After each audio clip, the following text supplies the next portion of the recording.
Welcome back to the Reality Guys. I'm your host, Brian, and today I'm talking Love Island Australia Season 5, Episode 28. Um, guys, we got one more episode. The finale is on Monday, and like I was saying, guys, I'm not gonna have a ton to say tonight because of the final dates for the couples. Before I get there, and it will be brief, but I want to talk about the ending of yesterday's episode where we saw the Sophie bring out the $20,000. Who's going to take it? Again, sorry about my glasses. Got new glasses today, so I got to figure out how to not have this reflection going on where you're seeing like tunnel vision, but figure it out over time. Um, so no one takes the money. I was very surprised. Like I said, at the end of the last one, they kind of shuffled they showed like a thing of Reed like standing up, like shuffling his hand, and no one took the money. I was very surprised here. And one thing that I was kind of thinking they might do, but they didn't really address it till today. But Sophie was like, if anyone took the money, it would come out of the final prize pot. So I actually kind of like that a lot. So it puts a little more stake in the game. If somebody did do it, you're kind of screwing somebody else over. And I think that's actually good.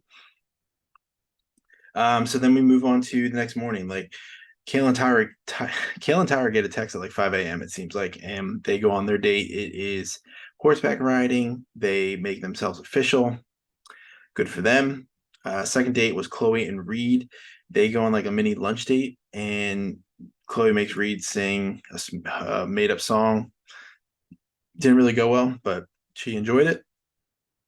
Savannah and Clint are the third date. They have like a little jacuzzi, drink some champagne, things like that.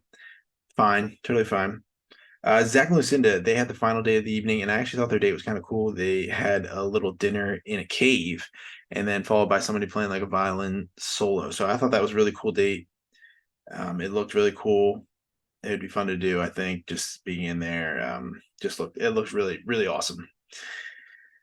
So they get a text there, but there is going to be the final dumping. And this is where I'm worried again because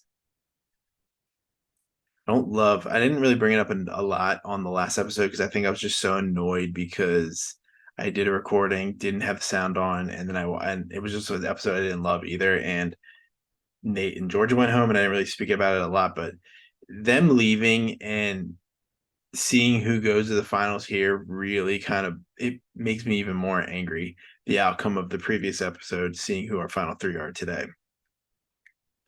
So they said the super fans have been voting, and they were asked who they think will be together in a year. All right, so let's keep in mind here. You guys all know I'm not a big Zach fan, but Lucinda and Zach have been together in the villa for a long time. So do I think they're going to last? I don't, but could I see them lasting in a year out of these couples? Yes. Tyra and Kale, I can see them lasting. And let me say something else on Lucinda real quick. She doesn't even live in Australia. So, I mean, I'm a big geography person when it comes to logistics of like actually will somebody be together even if they say they love each other. I mean, you're continents away. This isn't like when we're talking The Bachelor and your states away. This is continents away. So big difference. Tyra and Kale.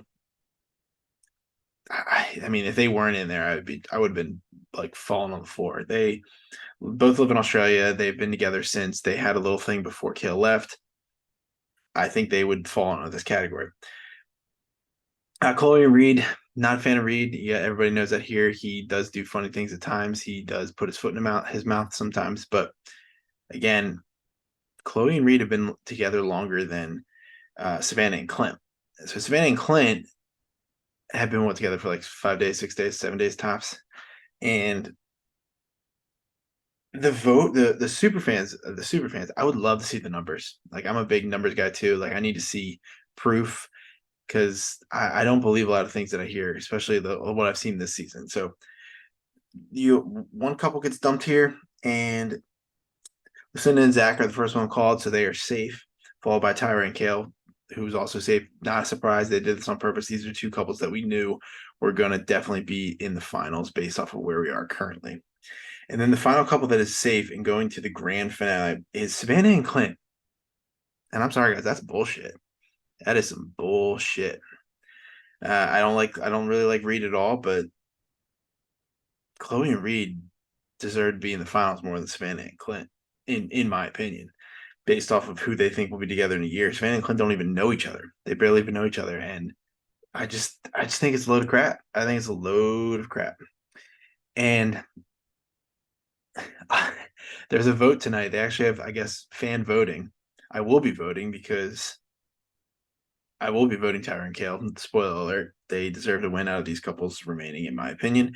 And I really think Georgia and Nate should be here. I really do. I think it's a joke that Savannah or Clint. I mean, even if Georgia say Savannah say it was between Chloe and Reed versus Nate and Georgia, I'd still be pissed if Chloe and Reed went in. Like those are the bottom five. Those are 4 or 5 in my opinion of the final 5 couples. Like there's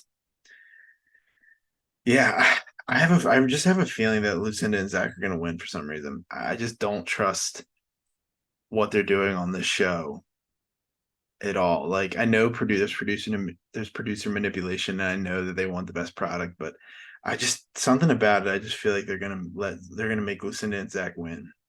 I don't want it to be that way. I love Tyra. She's probably been my favorite girl in the villa the entire time.